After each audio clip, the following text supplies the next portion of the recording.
One thing I emphasize to my students when hitting short irons is that you can keep the club face looking at the target longer than you can with longer clubs.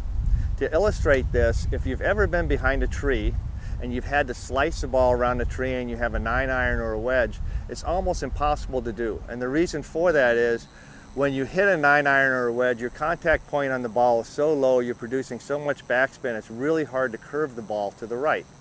Well, you can actually use this to your advantage, and the reason you can use it to your advantage is that if you hit through the golf ball and keep the club face looking at the target longer, it will hardly ever fade too far to the right. And so the feeling that you want to have in terms of going through the golf ball is, instead of feeling a bit more rotation that you might have to feel with a driver, keep the club face looking at the target longer, and I think you'll be amazed at how much straighter you'll hit it.